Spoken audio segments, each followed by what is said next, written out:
Hello. Hello. Kamusta kayo? O nga pala, nagpa-deliver ako kahapon dito sa Lani Store. Ano siya? Kaso hindi makikita yung resibo. Malabo. Pero ito, tingnan niyo. Napakita ko po sa inyo yung ibang ano natin. Ayan po yun. Ayan. 2 Red Horse na malaki. 2 kasalo na Coke. Isang Coke 8 ounce. At saka isang case na Absolute. 1.5 case ng San Miguel Apple. Tsaka 1 case na Wilkins. Ayan po yung mga mabibigat na mga delivery. Tsaka ito Coke ko. Hindi kasi makita. Oh, yun. Medyo malabo. Milo. Ito yun. Ito yung ano natin. Ito, may na twin kasi walang twin sa grocery, walang twin sa Pure Gold. Energy and vanilla. Ito, 3 ganito yan, twin.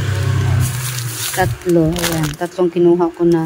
At saka ito, energy na chocolate kasi naubusan na tayo. And then, ito, kung nagtitinda ba kayo nito, mga BL, ayan, mabinta dito sa akin dito eh. Minsan 3 binibili, ganun. Binta rin sa akin. Ang binta ko pala nito ay 43 pesos. Yan ba kinuha ko niyan? Parang 4. Ako 4 nga. Ayan, ito yung 2 oh. Ito. 4 ang kinuha ko kasi isa na lang yung natira doon. At binili yung 3. And then ito harina. Ayan, ano pala natin to. 1 kilong harina. Iririp ako to mamaya pala. Mamaya na kasi magluluto pa ako doon sa kusina. Hindi pa ako nakapagluto kasi matulog pa yung aking mga dalaginding doon sa likod. Ayan. Ito yung aking ano. Ito pa o. Tingnan natin ha. Ayan. Ito yung nabawasan na pala yung ano natin. Wilkins. Ayan. Isang case na Absolute. Isang case na Wilkins. Tapos ito yung ano. San Miguel Apple. Tapos yung Red Horse. Ayan. Nandun na sa ref. Ayan. 2 case yan. Tapos yung Coke na yan. Ito. Tsaka 2 Coke na yan. Yan. Ayan yung aking in-order kahapon sa sa Lani Store. And then ngayong araw na to darating si grocery worth of 5,000 mahigit yun. Darating yung grocery, antayin natin mamaya kasi ngayong araw darating. Pero pupunta siguro yung kahit holiday ngayong araw na to, pupunta siguro si grocery. Ayan, ikot lang muna tayo sa ating tindahan na maliit. Ayan. Pasensya na kayo, medyo makalat yung tindahan natin ha. Kasi maliit lang po talaga ng space ng aming O nga pala, tingnan natin yung mga chicherya namin Oh, diba daw. May mga sinampay pa kami. Oh. Kasi ang liit nga lang ng bahay namin kayo. Yung sinampay, nandyan din namin yan sa mga chicherya ibabaw. Mamaya tanggalin namin yan. Ayan, diba napakaraming chicherya. Ayan, dami-dami. Tsaka ito pa sa isang karton. Ayan, isang na yan. Puro chicherya yan.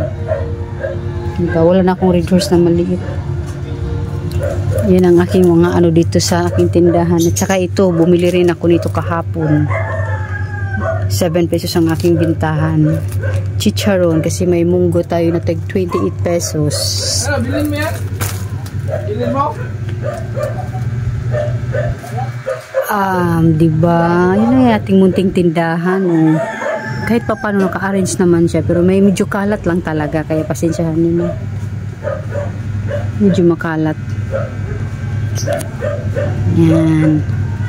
Chicherya natin puno na. Kasi namili din pala ako kahapon. Kasama yung chicharon, ito, bangus, pritong bangus, big boy, at saka sizzling na bangus. 8 pesos. Ito may alaga ko. Diyan talaga siya nakapwisto. Tagal na dyan. Siguro mga 1 oras kalahati siya dyan nakaupo. Ayan. Ayan ang yung natin. Munting tindahan. Ang ating sigarilyo natin. Marami pa. Ang itlog natin. May 2 pa yung itlog natin. 2 tray. Ang ating gin. Darating naman din yun ngayon eh. Ayan.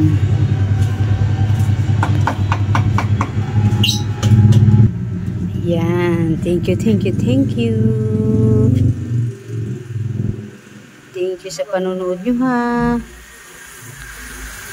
Sana subscribe nyo rin ako. Thank you.